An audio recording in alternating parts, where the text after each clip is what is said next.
ಬಂಧುಗಳೇ ನಮಸ್ಕಾರ, ಹೇಗಿದ್ರೆ ನೀವೆಲ್ಲರೂ. ನಾನು ಸುಬ್ರಹ್ಮಣ್ಯ ಎಸ್ ಹಂಡಿಗೆ. ಬಂಧುಗಳೇ, ಓರ್ವ ವ್ಯಕ್ತಿ 1989ರಲ್ಲಿ ಪೊಲೀಸ್ ಇಲಾಖೆಗೆ ಕಾನ್ಸ್ಟೇಬಲ್ ಆಗಿ ಸೇರ್ಪಡೆ ಆಗ್ತಾರೆ. ಅದಾದ ಬಳಿಕ ಎಕ್ಸಾಮನ್ನು ಬರೆದು SI ಆಗಿ ಕೆಲಸವನ್ನು ಮಾಡ್ತಿರ್ತಾರೆ. ಅದಾದ ನಂತರ ಇನ್ಸ್ಪೆಕ್ಟರ್ ಆಗಿ ಬಡ್ತಿ ಸಿಗುತ್ತೆ. ಅಂತಿಮವಾಗಿ ಸದ್ಯಕ್ಕೆ DSP ಆಗಿ ಕೆಲಸವನ್ನು ಮಾಡ್ತಾ ಇದ್ರು. 1989ರಿಂದ ಈಗಲೂ ಕೂಡ ಪೊಲೀಸ್ ಇಲಾಖೆಯಲ್ಲಿ ಇರುವಂಥ ವ್ಯಕ್ತಿ. ಈ ವ್ಯಕ್ತಿ ಅಬ್ಬಬ್ಬ ಅಂದರೆ ಎಷ್ಟು ಆಸ್ತಿಯನ್ನು ಮಾಡಿರಬಹುದು? ನಾವು ಅಂದ್ಕೊಳ್ತೀವಿ ಹೆಚ್ಚು ಅಂದ್ರೆ ಒಂದು 10 ಕೋಟಿ ಮಾಡಿರಬಹುದಾ? ಸಂಬಳ ಗಿಂಬಳ ಎಲ್ಲವೂ ಕೂಡ ಸೇರಿ. ಇಲ್ಲ, ಇನ್ನೂ ಜಾಸ್ತಿ ಅಂದ್ರೆ ಒಂದು 20 ಕೋಟಿ, ಇನ್ನೂ ಹೆಚ್ಚು ಅಂದ್ರೆ ಒಂದು 30ರಿಂದ 50 ಕೋಟಿವರೆಗೆ ಹೋಗಿರಬಹುದಾ? ನಾವು ಈ ರೀತಿಯಾಗಿ ಅಂದ್ಕೊಂಡ್ರೆ ನಮ್ಮ ಊಹೆ ಎಲ್ಲವೂ ಕೂಡ ತಪ್ಪು. ಈ ವ್ಯಕ್ತಿಯ ಹೆಸರಲ್ಲಿ ಇಲ್ಲಿಯವರೆಗೆ ಸಿಕ್ಕಿರೋದು, ಇಲ್ಲಿಯವರೆಗೆ ಇನ್ನೂ ಜಾಸ್ತಿ ಆಗುವಂಥ ಸಾಧ್ಯತೆ ಇದೆ. ಬರೋಬ್ಬರಿ 300 ಕೋಟಿ ಆಸ್ತಿ. ಪೊಲೀಸ್ ಇಲಾಖೆಯಲ್ಲಿ ಇರುವಂಥ ಓರ್ವ ಅಧಿಕಾರಿಯ ಆಸ್ತಿ ಬರೋಬ್ಬರಿ 300 ಕೋಟಿ. ತಕ್ಷಣಕ್ಕೆ ನಂಬೋದಕ್ಕೆ ಕಷ್ಟ ಆಗುತ್ತೆ, ಆದರೆ ನಂಬಲೇಬೇಕಾಗಿರುವಂಥ ವಿಚಾರ.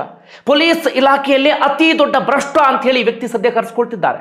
ಆ ಕಾರಣಕ್ಕಾಗಿ ಇದೀಗ ರಾಷ್ಟ್ರ ಮಟ್ಟದಲ್ಲಿ ಈ ವಿಚಾರ ಸುದ್ದಿ ಆಗ್ತಾ ಇದೆ. ತೆಲಂಗಾಣದ ಆಫೀಸರ್, ಅದರ ಕರ್ನಾಟಕಕ್ಕೂ ಕೂಡ ಲಿಂಕ್ ಇದೆ. ನಮ್ಮ ರಾಜ್ಯದಲ್ಲೂ ಕೂಡ ಎಕರೆಗಟ್ಟಲೆ ಜಮೀನನ್ನು ಖರೀದಿ ಮಾಡಿದ್ರು.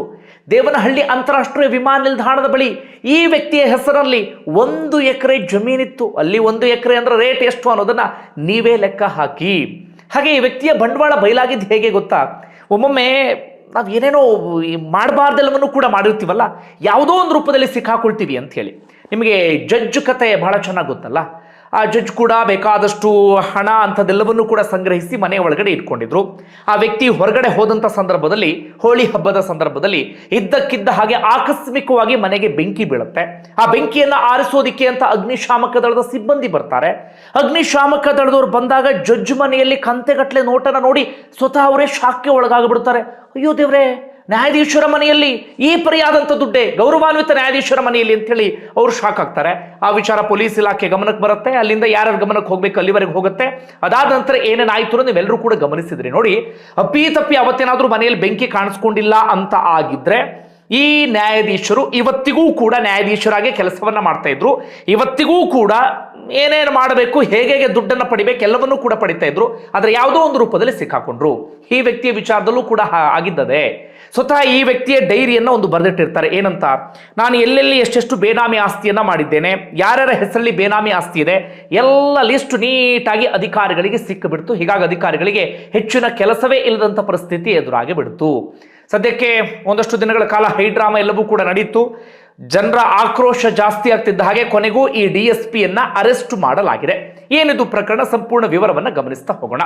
ಬಂಧುಗಳೇ, ಈ ವ್ಯಕ್ತಿ ತೆಲಂಗಾಣದ ಸಂಕೀರೆಡ್ಡಿ ಭೀಮಾರೆಡ್ಡಿ ಅಂತ ಹೇಳಿ, ನಾನು ಆಗಲೇ ಹೇಳಿದಾಗ 89ರಲ್ಲಿ ಕಾನ್ಸ್ಟೇಬಲ್ ಆಗಿ ಇಲಾಖೆಗೆ ಸೇರ್ಪಡೆ ಆಗ್ತಾರೆ. ಅದಾದ ಬಳಿಕ ಓಪನ್ ಯೂನಿವರ್ಸಿಟಿಯ ಮೂಲಕ ಎಜುಕೇಷನ್ ಅನ್ನು ಕಂಟಿನ್ಯೂ ಮಾಡಿ PSI ಎಕ್ಸಾಮ್ ಅನ್ನು ಬರೆದು PSI ಆಗ್ತಾರೆ. ಅದಾದ ನಂತರ 2010ರಲ್ಲಿ ಇನ್ಸ್ಪೆಕ್ಟರ್ ಆಗಿ ಪ್ರಮೋಷನ್ ಸಿಗುತ್ತೆ. 2017ರಲ್ಲಿ DSP ಆಗಿ ಕೆಲಸವನ್ನ ಮಾಡ್ತಿರ್ತಾರೆ. ತೆಲಂಗಾಣದ ಸುತ್ತಮುತ್ತ ಅಥವಾ ಹೈದರಾಬಾದ್ನ ಸುತ್ತಮುತ್ತ ಪ್ರತಿಷ್ಠಿತ ಏರಿಯಾಗಳು ಅಂತ ಎಲ್ಲೆಲ್ಲಿ ಕರೆಸ್ಕೊಳ್ತವೆ ಅಲ್ಲೆಲ್ಲ ಕಡೆಗಳಲ್ಲೂ ಕೂಡ ಪೊಲೀಸ್ ಅಧಿಕಾರಿಯಾಗಿ ಕೆಲಸವನ್ನ ಮಾಡಿದಂಥವ್ರು ಈ ಭೀಮಾರೆಡ್ಡಿ.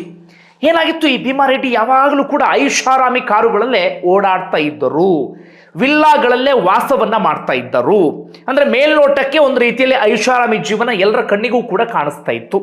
ಹೀಗಾಗಿ ಅವ್ರ ಮೇಲೆ ಸಾಕಷ್ಟು ದಿನಗಳಿಂದ ಅನುಮಾನ ಇತ್ತು. ಈ ಓರ್ವ ಪೊಲೀಸ್ ಅಧಿಕಾರಿ ಇಷ್ಟು ಲಕ್ಸುರಿ ಲೈಫನ್ನು ಲೀಡ್ ಮಾಡೋದಕ್ಕೆ ಹೇಗೆ ಸಾಧ್ಯ? ಬರುವಂಥ ಸಂಬಳದಲ್ಲಿ ಒಂದು ಒಳ್ಳೆ ಮನೆ ಕಟ್ಸ್ಕೊಳ್ಳೋದೇ ಕಷ್ಟ, ಅಂಥದ್ರಲ್ಲಿ ಈ ವ್ಯಕ್ತಿ ನೋಡಿದ್ರೆ ಐಷಾರಾಮಿ ವಿಲ್ಲ, ಇನ್ನೊಂದು ಯಾವುದೋ ಒಂದು ಐಷಾರಾಮಿ ಏರಿಯಾದಲ್ಲಿ ಅಪಾರ್ಟ್ಮೆಂಟ್ ಬೇರೆ ಇದೆ, ಜೊತೆಗೆ ಲಕ್ಸುರಿ ಕಾರ್ನಲ್ಲಿ ಓಡಾಡ್ತಾ ಇದ್ದಾರೆ. ಅದು ಕಣ್ಣಿಗೆ ಕಾಣುವ ರೀತಿಯಲ್ಲಿ ಇದ್ದಿದ್ದು ಅಷ್ಟು. ಹೀಗಾಗಿ ಒಂದಷ್ಟು ಜನಕ್ಕೆ ಅನುಮಾನ ಇತ್ತು. ಹೀಗಾಗಿ ತೆಲಂಗಾಣದ ACB ಅಧಿಕಾರಿಗಳಿಗೆ ಒಂದಷ್ಟು ಮಂದಿ ಲಿಖಿತ ರೂಪದಲ್ಲಿ ದೂರನ್ನ ಕೊಟ್ಟಿದ್ರು. ನೋಡಿ ಸ್ವಾಮಿ, ಹಿಂಗಿಂಗ ಆಗ್ತಾ ಇದೆ, ಈತ ಏನೋ ಗೋಲ್ಮಾಲ್ ಮಾಡಿರುವಂಥ ಸಾಧ್ಯತೆ ಇದೆ, ನೋಡಿ ಒಮ್ಮೆ ಏನು ಎತ್ತ ಅಂತ ಹೇಳಿ ತನಿಖೆ ಮಾಡಿ ಅಂತೇಳಿ ದೂರುಗಳೆಲ್ಲವೂ ಕೂಡ ಬರುತ್ತೆ. ಆಗ ACB ಅಧಿಕಾರಿಗಳು ಏನು ಮಾಡ್ತಾರೆ, ಹೆಚ್ಚು ಕಡಿಮೆ 2-3 ತಿಂಗಳುಗಳ ಕಾಲ ರಹಸ್ಯವಾಗಿ ಆ ವಿಚಾರಕ್ಕೆ ಸಂಬಂಧಪಟ್ಟ ಹಾಗೆ ತನಿಖೆ ನಡೆಸೋದಿಕ್ಕೆ ಶುರು ಮಾಡ್ಕೊಳ್ತಾರೆ. ಮೇಲ್ನೋಟಕ್ಕೆ ACB ಅಧಿಕಾರಿಗಳಿಗೆ ಅನ್ಸುತ್ತೆ ಈ ವ್ಯಕ್ತಿ ಏನೋ ಗೋಲ್ಮಾಲ್ ಮಾಡಿದ್ದಾರೆ ಅಂತ ಹೇಳಿ. ಆದರೆ ACB ಅಧಿಕಾರಿಗಳ ಅಂದಾಜು ಏನಿತ್ತು ಅಂದ್ರೆ, ಅಬ್ಬಬ್ಬ ಅಂದ್ರೆ ನಮಗೆ ಒಂದು 20 ಕೋಟಿ 30 ಕೋಟಿ ಅಕ್ರಮ ಆಸ್ತಿಯ ಲೆಕ್ಕ ಸಿಗಬಹುದು ಅಂತ ಹೇಳಿ. ಅದೇ ಲೆಕ್ಕಾಚಾರದಲ್ಲಿ ACB ಅಧಿಕಾರಿಗಳು ಏನ್ ಮಾಡ್ತಾರೆ, ಈತನ ಒಂದು ಮನೆಗೆ ಎಂಟ್ರಿ ಕೊಡ್ತಾರೆ. ಕೋರ್ಟ್ನಿಂದ ಸರ್ಚ್ ವಾರೆಂಟ್ ಅನ್ನು ಪಡೆದು ಈತನ ಮನೆಗೆ ಎಂಟ್ರಿಯನ್ನು ಕೊಡ್ತಾರೆ. ಎಂಟ್ರಿ ಕೊಟ್ಟಂತ ಸಂದರ್ಭದಲ್ಲಿ ಸ್ವತಃ ACB ಅಧಿಕಾರಿಗಳಿಗೆ ಶಾಕ್ ಆಗಿಬಿಡುತ್ತೆ. ಕಾರಣ ಏನಪ್ಪಾ ಅಂದ್ರೆ ಒಂದು ಡೈರಿ ಸಿಗತ್ತೆ. ಆ ಡೈರಿಯ ಕತೆ ಏನು ಅಂದ್ರೆ, ಈ ಭೀಮಾರೆಡ್ಡಿ ಏನು ಮಾಡಿದ್ದ, ಇತ್ತೀಚೆಗೆ ಚಾರ್ಧಾಮ್ ಯಾತ್ರೆಗೆ ಅಂತೇಳಿ ತನ್ನ ಪತ್ನಿಯ ಜೊತೆಗೆ ಹೋಗಿದ್ದ. ಯಾವಾಗ? ಮೇ ತಿಂಗಳ ಸಂದರ್ಭದಲ್ಲಿ ಹೋಗುವಾಗ ಈತನಿಗೆ ಏನನ್ನಿಸ್ತು ಏನೋ ಗೊತ್ತಿಲ್ಲ, ಡೈರಿ ಬಹಳ ಹಿಂದೆ ಬರೆದಿದ್ದಲ್ಲ, ಮೊನ್ನೆ ಮೇ ತಿಂಗ್ ನೋಡಿ, ಒಮ್ಮೊಮ್ಮೆ ಏನಂತ ಒಂದು ಮ್ಯಾಜಿಕ್ ಅನ್ಬೇಕು, ಪವಾಡ ಅನ್ಬೇಕು ಗೊತ್ತಾಗ್ತಿಲ್ಲ, ಹೆಂಗೆಲ್ಲ ಸಿಕ್ಕಾಕೊಳ್ತಾರೆ ಯಾವ್ಯಾವ ರೂಪದಲ್ಲಿ ಅನ್ನೋದಕ್ಕೆ. ನೋಡಿ, ಬಹಳ ಹಿಂದೆ ಬರೆದಿರುವಂಥ ಡೈರಿ ಅಲ್ಲ. ಈಗ ರೈಡ್ ಆಗಿದ್ದು ಈಗ ಜುಲೈ ತಿಂಗಳಲ್ಲಿ, ಜುಲೈ 2ನೇ ತಾರೀಕು ಮೊನ್ನೆ ಆಗಿದ್ದು. ಆದರೆ ಈತ ಡೈರಿ ಬರೆದಿದ್ದು ಒಂದು 2-3 ತಿಂಗಳ ಹಿಂದೆ, ಮೇ ತಿಂಗಳಲ್ಲಿ ಈತ ಡೈರಿಯನ್ನ ಬರೆದಿಟ್ಟಿರ್ತಾನೆ. ಏನಂತ, ಆ ಚಾರ್ಧಾಮ್ ಯಾತ್ರೆಗೆ ಹೋಗುವ ಸಂದರ್ಭದಲ್ಲಿ ತನ್ನ ಆಸ್ತಿಯ ಸಂಪೂರ್ಣ ವಿವರವನ್ನ ಆತ ದಾಖಲಿಸಿರ್ತಾನೆ. ಸಿಕ್ಕಿರುವಂತಹ ಮಾಹಿತಿಯ ಪ್ರಕಾರ ಆತನಿಗೆ ಏನೋ ಜೀವ ಭಯವೋ ಅಥವಾ ಇನ್ನೊಂದು ಏನಿತ್ತು, ನಾನು ಹೋದನು ವಾಪಸ್ ಬರಲೇ ಇಲ್ಲ ಅಂದ್ರೆ ಏನು, ಆ ಥರ ಯೋಚನೆ ಮಾಡ್ತಿದ್ದೇನೋ ಗೊತ್ತಿಲ್ಲ. ಹೀಗಾಗಿ ಡೈರಿಯಲ್ಲಿ ಎಲ್ಲವನ್ನೂ ಕೂಡ ಪ್ರಸ್ತಾಪ ಮಾಡಿರ್ತಾನೆ. ಏನಂತ, ಯಾರ್ಯಾರ ಹೆಸರಲ್ಲಿ ಬೇನಾಮಿ ಆಸ್ತಿ ಇದೆ, ಎಲ್ಲೆಲ್ಲಿ ಎಷ್ಟೆಷ್ಟು ಆಸ್ತಿ ಇದೆ, ಇದನ್ನು ಯಾರ್ಯಾರು ಯಾವ್ಯಾವ ರೀತಿಯಾಗಿ ಹಂಚಿಕೊಳ್ಳಬೇಕು ಅನ್ನೋದನ್ನ ಫ್ಯಾಮಿಲಿ ಮೆಂಬರ್ಸ್ಗೆ ಅದೆಲ್ಲವನ್ನು ಕೂಡ ನೀಟಾಗಿ ಹಂಚಿ ಎಲ್ಲವನ್ನು ಕೂಡ ಆತ ಮೆನ್ಷನ್ ಮಾಡಿರ್ತಾನೆ. ಸ್ವತಃ ಫ್ಯಾಮಿಲಿ ಮೆಂಬರ್ಸೇ ಶಾಕ್ ಆಗಿರ್ತಾರಂತೆ. ಕಾರಣ ಯಾರ್ಯಾರ ಹೆಸರಲ್ಲಿ ಬೇನಾಮಿ ಆಸ್ತಿ ಮಾಡಿದ್ದ ಈತ, ತನ್ನ ಮನೆಯ ವಾಚ್ಮನ್ ಹೆಸರಲ್ಲಿ, ತನ್ನ ಕೆಳಗಿನ ಅಧಿಕಾರಿಗಳ ಅಥವಾ ಸಿಬ್ಬಂದಿಗಳ ಹೆಸರಲ್ಲಿ, ಓರ್ವ ಹೋಮ್ ಗಾರ್ಡ್ ಹೆಸರಲ್ಲೂ ಆಸ್ತಿ ಇತ್ತು, ತನ್ನ ಡ್ರೈವರ್ ಹೆಸರಲ್ಲೂ ಆಸ್ತಿ ಇತ್ತು, ತನ್ನ ಬೇರೆ ಇನ್ನು ಯಾರ್ಯಾರು ಆತನಿಗೆ ಹೆಲ್ಪ್ ಮಾಡಕ್ಕೆ ಎಲ್ಲ ಇದ್ರಲ್ಲ ಅವ್ರ ಹೆಸರಲ್ಲೂ ಕೂಡ ಈತ ಬೇನಾಮಿ ಆಸ್ತಿಯನ್ನು ಮಾಡಿಟ್ಟಿರ್ತಾನೆ. ಅದನ್ನ ಏನ್ ಮಾಡ್ತಾನೆ, ಸ್ಕ್ಯಾನ್ ಮಾಡಿ ತನ್ನ 2 ಗಂಡು ಮಕ್ಕಳಿಗೂ ಕೂಡ ಆತ ಕಳುಹಿಸಿ ಕೊಟ್ಟಿರ್ತಾನೆ. ಹೀಗಾಗಿ ಪೊಲೀಸರಿಗೆ ಏನಾಯ್ತು, ಒಂದು ಡೈರಿ ರೂಪದಲ್ಲಿ ಒಂದು ಸಾಕ್ಷಿ ಸಿಕ್ಕಂತಾಯ್ತು. ಮತ್ತೊಂದು ಅವರ ಮಕ್ಕಳಿಗೂ ಕೂಡ ಸ್ಕ್ಯಾನ್ ಮಾಡಿ ವಾಟ್ಸಪ್ ಮಾಡಿದ್ನಲ್ಲ ಈತ, ಆ ಮಕ್ಕಳ ಫೋನನ್ನು ವಶಕ್ಕೆ ತೆಗೆದುಕೊಂಡಾಗ ಅದನ್ನು ರಿಟ್ರೀವ್ ಮಾಡಿದ ಸಂದರ್ಭದಲ್ಲಿ ಡಿಜಿಟಲ್ ರೂಪದಲ್ಲೂ ಕೂಡ ACB ಅಧಿಕಾರಿಗಳಿಗೆ ಸಾಕ್ಷಿ ಸಿಕ್ತು. ACB ಅಧಿಕಾರಿಗಳು ಮನೆಗೆ ಎಂಟ್ರಿ ಕೊಟ್ಟ ಸಂದರ್ಭದಲ್ಲಿ ಅವ್ರಿಗೆ ಬಹಳ ಕೆಲಸ ಇತ್ತು. ಏನು, ಒಂದು ಮನೆಯನ್ನ ಪರಿಶೀಲನೆ ಮಾಡಬೇಕು, ಅದಾದ ಬಳಿಕ ದಾಖಲೆಗಳನ್ನ ಜಾಲಾಡಬೇಕಿತ್ತು, ಎಲ್ಲೆಲ್ಲ ಆಸ್ತಿ ಇದೆ ಏನು ಎತ್ತ ಅಂತ ಹೇಳಿ ಬಹಳ ಒದ್ದಾಡಬೇಕಿತ್ತು. ಆದರೆ ಭೀಮಾರೆಡ್ಡಿ ಒದ್ದಾಡೋದಕ್ಕೆ ಅವಕಾಶವನ್ನೇ ಮಾಡಿಕೊಡ್ಲಿಲ್ಲ. ಎಂಟ್ರಿ ಕೊಡ್ತಾ ಇದ್ದ ಹಾಗೆ ಯಾವಾಗ ಡೈರಿ ಸಿಕ್ಕಿಬಿಡ್ತೋ ACB ಅಧಿಕಾರಿಗಳು ನೀಟಾಗಿ ಲೆಕ್ಕ ಹಾಕೊಂಡ್ರು. ಒಟ್ಟಾರೆಯಾಗಿ ನೋಡಿದಂಥ ಸಂದರ್ಭದಲ್ಲಿ ಬರೋಬ್ಬರಿ 19 ಕಡೆ, ಕರ್ನಾಟಕ ಸೇರಿ ತೆಲಂಗಾಣದ ಬೇರೆ ಬೇರೆ ಕಡೆಗಳಲ್ಲಿ 19 ಕಡೆಗಳಲ್ಲಿ ಈತನ ಆಸ್ತಿ ಪಾಸ್ತಿಗಳೆಲ್ಲವೂ ಕೂಡ ಇತ್ತು. ಅದಾದ ಬಳಿಕ ಒಂದೊಂದೇ ಕಡೆ ಅಂತ ಹೇಳಿ ರೇಡ್ ಅನ್ನ ಶುರು ಮಾಡ್ಕೊಳ್ತಾರೆ. ಕರ್ನಾಟಕದ ವಿಚಾರಕ್ಕೆ ಬಂದ್ರೆ, ಒಂದೇ ಕಡೆ 38 ಎಕರೆ ಜಮೀನು, ಇನ್ನೊಂದು ಕಡೆ 6 ಎಕರೆ ಜಮೀನು, ಒಟ್ಟಾರೆಯಾಗಿ ಸೇರಿ 44 ಎಕರೆ. ಅದೇ ರೀತಿಯಾಗಿ ದೇವನಹಳ್ಳಿ ಇಂಟರ್ನ್ಯಾಷನಲ್ ಏರ್ಪೋರ್ಟ್ ಬಳಿಯಲ್ಲಿ 1 ಎಕರೆ ಜಮೀನು ಸಿಗತ್ತೆ. ಹಾಗೆ ಎಲ್ಲೆಲ್ಲಿ ಹುಡುಕಾಡ್ತಾರ ಆತ ಬರೆದಿಟ್ಟಿನಲ್ಲಿ ಎಲ್ಲ ಕಡೆಗಳಲ್ಲೂ ಐಷಾರಾಮಿಯಾದಂಥ ವಿಲ್ಲಾಗಳು, ಐಷಾರಾಮಿಯಾದಂಥ ಬಂಗಲೆ, ಐಷಾರಾಮಿಯಾಗಿರುವಂಥ ಅಪಾರ್ಟ್ಮೆಂಟ್ಗಳು, ಲಕ್ಸುರಿ ಆಗಿರುವಂಥ ಕಾರ್ಗಳು, ವಾಚ್ಮ್ಯಾನ್ ಹೆಸರಲ್ಲಿ 3 ಫ್ಲಾಟು, ಇನ್ಯಾರೋ ಸೆಕ್ಯೂರಿಟಿ ಹೆಸರಲ್ಲಿ 4-5 ಫ್ಲಾಟ್ಗಳು, ಇನ್ಯಾರೋ ಹೆಸರಲ್ಲಿ ಕಮರ್ಷಿಯಲ್ ಬಿಲ್ಡಿಂಗ್ಸ್ಗಳು, ಹೀಗೆ ಎಲ್ಲೆಲ್ಲಿ ಹುಡುಕಾಡ್ತಾರೆ ಎಲ್ಲ ಕಡೆಗಳಲ್ಲೂ ಕೂಡ 4 kg ಚಿನ್ನ, 20 kg ಬೆಳ್ಳಿ, ಹಿಂಗೆ ಮೊಗೆದಷ್ಟು ಆಸ್ತಿ ಎನ್ನುವ ರೀತಿಯಲ್ಲಿ ಎಲ್ಲ ಕಡೆಗಳಲ್ಲೂ ಕೂಡ ಆಸ್ತಿಯ ಲೆಕ್ಕವನ್ನು ಹಾಕುವಲ್ಲಿ ಯಶಸ್ವಿ ಆಗ್ತಾರೆ. ಎಷ್ಟೆಲ್ಲ ಆಗ್ತಾ ಇದ್ದ ಹಾಗೆ ಆತನಿಗೆ BP ರೈಸ್ ಆಗುತ್ತೆ. ಹೀಗಾಗಿ 2ನೇ ತಾರೀಕು ACB ಅಧಿಕಾರಿಗಳು ವಶಕ್ಕೆ ತೆಗೆದುಕೊಳ್ಳೋಕೆ ಸಾಧ್ಯ ಆಗಲಿಲ್ಲ. ಆತ ಆಸ್ಪತ್ರೆಗೆ ದಾಖಲಾಗಿದ್ದ, ಹೈಡ್ರಾಮೋವನ್ನು ಶುರು ಮಾಡಿದ್ದ, ನನಗೆ ಆರೋಗ್ಯ ಸಮಸ್ಯೆ ಇದೆ ಅಂತೇಳಿ. ಹೀಗಾಗಿ ACB ಅಧಿಕಾರಿಗಳು ಬಿಟ್ಟು ಹೋಗಿದ್ರು. ಅದಾದ ಬಳಿಕ ಸಾರ್ವಜನಿಕ ವಲಯದಲ್ಲಿ ತೀವ್ರ ಟೀಕೆ ವ್ಯಕ್ತವಾಯಿತು. ಜನಸಾಮಾನ್ಯರಿಗೆ ಹೀಗೇನಾದರೂ ಆದರೆ ನೀವು ಸುಮ್ಮನೆ ಬಿಟ್ಟು ಹೋಗ್ಬಿಡ್ತೀರಾ, ಇಲ್ಲ ತಾನೇ, ನಿಮ್ಮ ಕಸ್ಟಡಿಗೆ ತೆಗೆದುಕೊಂಡು ಅದಾದ ಬಳಿಕ ಟ್ರೀಟ್ಮೆಂಟ್ ಕೊಡಿಸ್ತಿರಲ್ಲ, ಹಾಗೆ ಈ ವ್ಯಕ್ತಿಯನ್ನು ಕೂಡ ಅರೆಸ್ಟ್ ಮಾಡಿ ಅಂತ ಒತ್ತಾಯಗಳು ಕೇಳಿ ಬಂತು. ಅಂತಿಮವಾಗಿ ಆತ ಡಿಸ್ಚಾರ್ಜ್ ಆಗ್ತಾ ಇದ್ದ ಹಾಗೆ ನಿನ್ನೆ ತಾನೇ ಆ ವ್ಯಕ್ತಿಯನ್ನು ಅರೆಸ್ಟ್ ಮಾಡಲಾಗಿದೆ. 14 ದಿನಗಳ ಕಾಲ ಆತನನ್ನ ನ್ಯಾಯಾಂಗ ಬಂಧನಕ್ಕೆ ವಿಧಿಸಲಾಗಿದೆ. ACB ಅಧಿಕಾರಿಗಳಿಗೆ ಪೂರ್ತಿ ಸಾಕ್ಷಿ ಸಿಕ್ಕಾಗಿದೆ. ಈ ಪ್ರಕರಣದಲ್ಲಿ ಅಂದ್ರೆ ಇದನ್ನು ಸಾಬೀತುಪಡಿಸೋದು ಬಹಳ ಸವಾಲು ಎನ್ನುವಂಥ ರೀತಿಯಲ್ಲಿ ಇಲ್ಲ. ಅದರಲ್ಲಿ ಇರುವಂತಹ ಪ್ರಶ್ನೆ ಏನು ಗೊತ್ತಾ, ಈಗ ಪೊಲೀಸ್ ಇಲಾಖೆಗೆ ಸಂಬಂಧಪಟ್ಟ ಹಾಗೆ ಇಂಥವ್ರು ಬಹಳ ಮಂದಿ ಇರಬಹುದು. ಒಂದಷ್ಟು ಮಂದಿಯ ಮುಖವಾಡ ಕಳಚು ಬೀಳುತ್ತೆ, ಒಂದಷ್ಟು ಮಂದಿಯ ಮುಖವಾಡ ಕಳಚು ಬೀಳೋದಿಲ್ಲ. ನಮ್ಮ ರಾಜ್ಯದಲ್ಲಿ ನೋಡಿದ್ರಲ್ಲ, ರಾಬ್ರಿ ಅಂದ್ರೆ ಪೊಲೀಸರು, ಕಳ್ತನ ಅಂದ್ರೆ ಪೊಲೀಸರು, ಇನ್ನೊಂದು ಯಾವುದೋ ಪ್ರಕರಣ ಅಂದ್ರೆ ಪೊಲೀಸರನ್ನೇ ಅರೆಸ್ಟ್ ಮಾಡೋದು. ಒಂದು 2-3 ಜನ ಅಂತೂ ಸೀದಾ ರಾಜಸ್ಥಾನಕ್ಕೆ ಹೋಗಿ ರಾಜ್ಯದ ಮರ್ಯಾದೆಯನ್ನ ಹರಾಜು ಹಾಕು ಬಂದಿದ್ರು ಬೆಂಗಳೂರಿನ ಪೊಲೀಸರು.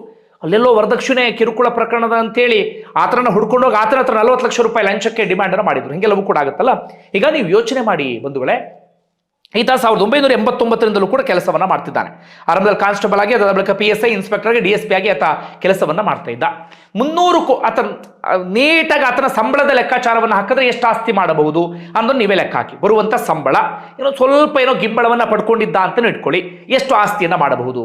ಆದ್ರೆ 300 ಕೋಟಿ ಆಸ್ತಿ ಅಂದ್ರೆ ಯೋಚನೆ ಮಾಡಿ, ಅದು ಎಷ್ಟು ಜನರಿಗೆ ಕಣ್ಣೀರನ್ನ ಹಾಕಿಸಿರ್ಬೇಡ, ಅದೆಷ್ಟು ಜನರಿಗೆ ದೌರ್ಜನ್ಯವನ್ನ ಎಸಗಿರ್ಬೇಡ, ಅದೆಷ್ಟು ಜನರಿಗೆ ಅನ್ಯಾಯವನ್ನ ಮಾಡಿರ್ಬೇಡ, ಅದೆಷ್ಟು ಜನರಿಗೆ ತಲೆ ಒಡೆದಿರ್ಬೇಡ, ಯಾವ್ಯಾವ ಪ್ರಕರಣಗಳಲ್ಲಿ ಅಮಾಯಕರನ್ನ ಬಂಧಿಸಿರ್ಬೇಡ, ಯಾವ್ಯಾವ ಪ್ರಕರಣಗಳಲ್ಲಿ ಶ್ರೀಮಂತರನ್ನ ದುಡ್ಡಿದ್ದಂಥವ್ರನ್ನ ಬಚಾವ್ ಮಾಡಿರ್ಬೇಡ, ಎಂತೆಂಥ ಪ್ರಕರಣಗಳಲ್ಲಿ ಈ ಅಮಾಯಕರಿಗೆ ಮೋಸ ಮಾಡಿ ದುಡ್ಡಿದ್ದವರ ಪರವಾಗಿ ಈತ ನಿಂತ್ಕೊಂಡಿರ್ಬೇಡ. ಪುಕ್ಸಟೆ ಅಂತೂ ಬಂದಿರೋದಿಲ್ಲ ಈ ಹಣ, ಈ ರೂಪದಲ್ಲೇ ಈ ಹಣ ಬಂದಿರುತ್ತೆ.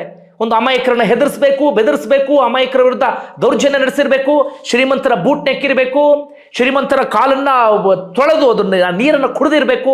ಹಾಗೆ ಮಾಡಿದಾಗ ಮಾತ್ರ ಇಷ್ಟು ಆಸ್ತಿಯನ್ನು ಸಂಪಾದನೆ ಮಾಡೋದಕ್ಕೆ ಸಾಧ್ಯ. ನಾಚಿಕೆ ಆಗ್ಬೇಕಿಂತವ್ರಿಗೆಲ್ರಿಗೂ ಕೂಡ. ಬೇರೆಯವರ ಬೆವರಿನ ದುಡ್ಡನ್ನು ತಿಂತಾರಲ್ಲ, ಬೇರೆಯವರ ಶ್ರಮದ ದುಡ್ಡನ್ನು ತೆಗೆದುಕೊಂಡು ಹೋಗಿ ಹೆಂಡತಿ ಮಕ್ಕಳನ್ನ ಸಾಕ್ತಾರಲ್ಲ, ನಾಚಿಕೆ ಆಗ್ಬೇಕು ಇವರೆಲ್ಲರಿಗೂ ಕೂಡ. ಇಂಥವ್ರು ಬಹಳ ಜನ ಇದ್ದಾರೆ. ಕೆಲವು ಮಂದಿ ಸಿಕ್ಕಾಕೊಳ್ತಾರೆ. ಯಾವಾಗ ಇಂಥವ್ರನ್ನ ಬುಡ ಸಮೇತ ಕಿತ್ತೋಗೋದಕ್ಕೆ ಸಾಧ್ಯ ಆಗುತ್ತೋ ಗೊತ್ತಿಲ್ಲ. ಬಹುತೇಕ ಸಂದರ್ಭದಲ್ಲಿ ಪೊಲೀಸ್ ಇಲಾಖೆಯಲ್ಲಿ ಇಂಥ ಭ್ರಷ್ಟಾಚಾರ, ಲಂಚಕೋರ್ತ ನಡೆಯೋದಕ್ಕೆ ಕಾರಣ ಏನು ಗೊತ್ತಾ? ಪೋಸ್ಟಿಂಗ್ ನಡೆಯುವ ಸಂದರ್ಭದಲ್ಲಿ ಲಂಚ, ಅದಾದ ಬಳಿಕ ಟ್ರಾನ್ಸ್ಫರ್ಗೆ ಲಂಚ, ಅದಾದ ಬಳಿಕ ಪ್ರಮೋಷನ್ಗೆ ಲಂಚ, ಅದಾದ ಬಳಿಕ ಈ ಶಾಸಕರ ಶಿಫಾರಸು, ಮತ್ತೊಂದು ಶಿಫಾರಸು ನಡೆಯುತ್ತಲ್ಲ, ಅದಕ್ಕೆ ಲಂಚ, ಎಲ್ಲದಕ್ಕೂ ಲಂಚ ಲಂಚ ಲಂಚ. ಇವರಲ್ಲಿ ಕಿತ್ಕೊಂಡು ಬಂದು ಮೇಲಿರೋರು ಇನ್ಯಾರಿಗೂ ಕೊಡಬೇಕು, ಅವನು ಇನ್ಯಾರಿಗೂ ಕೊಡಬೇಕು. ಹೀಗೆ ಎಲ್ಲ ಕಡೆಗಳಲ್ಲೂ ಕೂಡ ಲಂಚ ನಡೆಯುವಂಥ ಕಾರಣಕ್ಕಾಗಿ ಕೊನೆಗೆ ಇಲ್ಲಿ ಸಂತ್ರಸ್ತರು ಯಾರು ಅಂದರೆ ಜನಸಾಮಾನ್ಯರು.